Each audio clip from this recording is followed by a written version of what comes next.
Jumpa lagi bersama saya di Kelavos Sukacita. Bapak Ibu Saudara-saudari kasih Kristus di mana saya berada, jumpa kita untuk mendengarkan firman Tuhan adalah bagian penting dari perjalanan spiritual kita setiap hari. Makna atau bagian firman yang hendak kita terima bersama di saat ini terdapat di dalam kitab Injil Markus pasal yang ke-14 ayat yang ke-22. Sebelum kita membaca firman Tuhan, hendaklah kita teduhkan hati dan berdoa kepada Tuhan. Mari berdoa. Hati kami telah terangkat kepada Tuhan untuk dengar Tuhan bicara. Sampaikanlah isi hatimu kepada kami saat ini di mana saja kami berada. Kami percaya firman ini dapat meneguhkan setiap kami. Di dalam nama Yesus kami berdoa. Amin. Firman Tuhan sekali lagi Markus 14 ayat yang ke-22 berkata, dan ketika Yesus dan murid-muridnya sedang makan, Yesus mengambil roti, mengucap berkat, memecah-mecahkannya, lalu memberikannya kepada mereka dan berkata, ambillah, inilah tubuhku. Bagian firman Tuhan ini adalah perjalanan peristiwa Yesus bersama murid-muridnya untuk menikmati Paskah.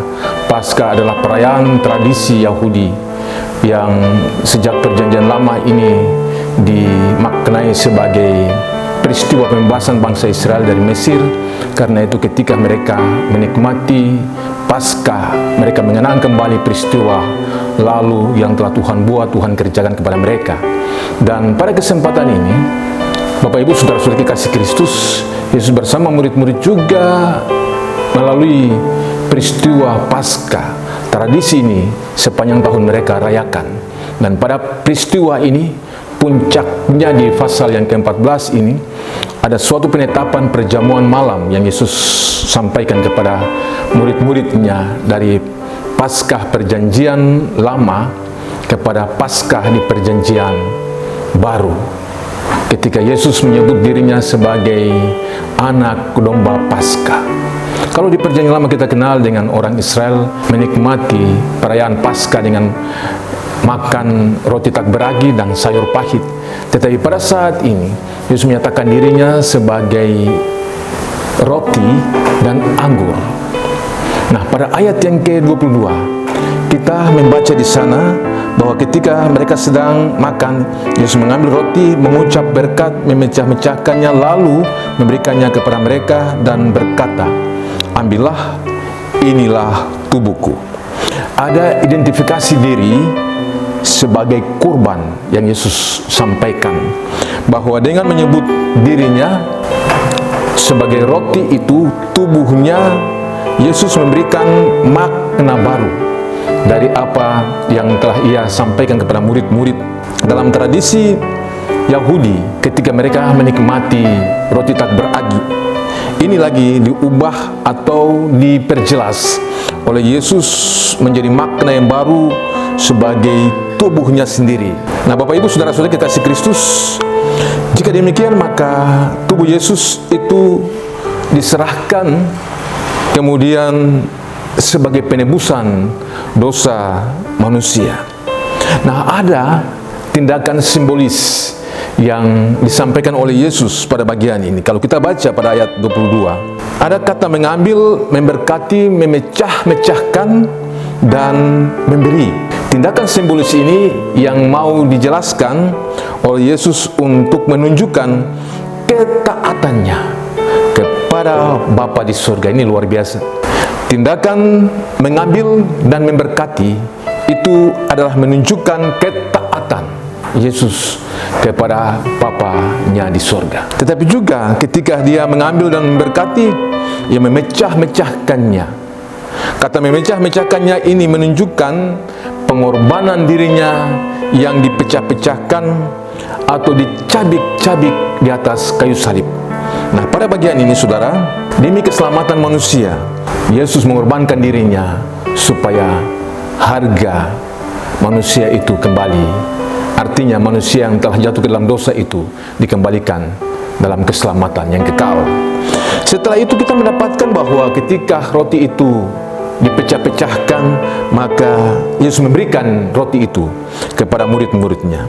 Kata memberikan ini menunjukkan bahwa sebenarnya keselamatan itu adalah anugerah cuma-cuma yang diperuntukkan kepada manusia. Jadi itu bukan hasil usaha manusia, tetapi sesungguhnya itu karya ilahi, karya Allah yang memberi makna baru kepada manusia, bahwa kalau Tuhan telah memberikan tubuhnya secara gratis kepada manusia untuk dinikmati, itu artinya anugerah terbesar yang Dia berikan supaya diselamatkan pada peristiwa ini kepada murid-muridnya.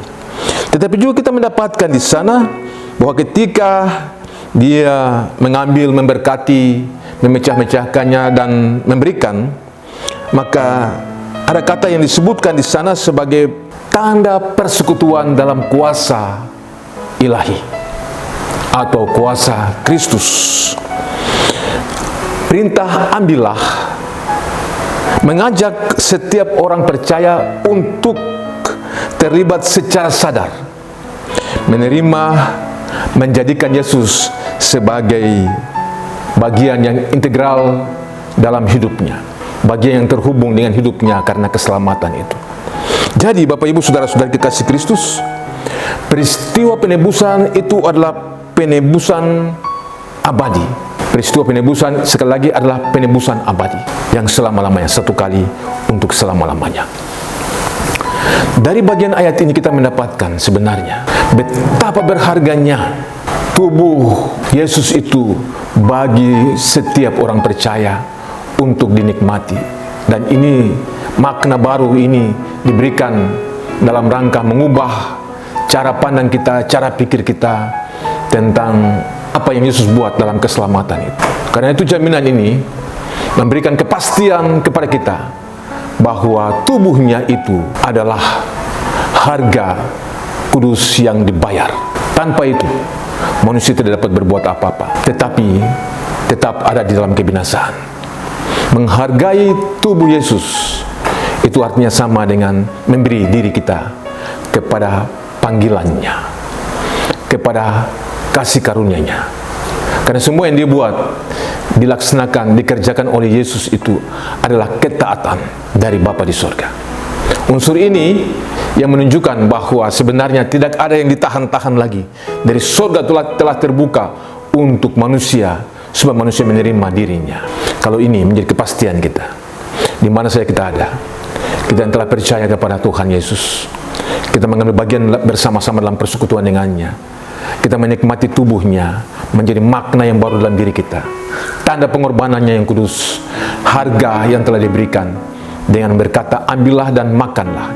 Ini tanda persekutuan dengan Tuhan Yesus sebagai bagian integral dari dirinya. Kalau ini menjadi bagian kita hari ini, dimanapun kita berada, apapun gumul kita, apapun situasi hidup kita, ingat, tubuh Yesus menjadi tanda kasih karunia Allah kepada kita, yang terhubung dengannya dalam cinta kasih-Nya yang kudus, karena Dia telah memberikan makna yang baru, yaitu tubuhnya sendiri sebagai tanda persekutuan dengan cinta kasih Allah. Tuhan memberkati kita dengan firman ini, meneguhkan firman dalam hati kita, percaya bersama Yesus kita menikmati segala kasih karunia-Nya. Amin.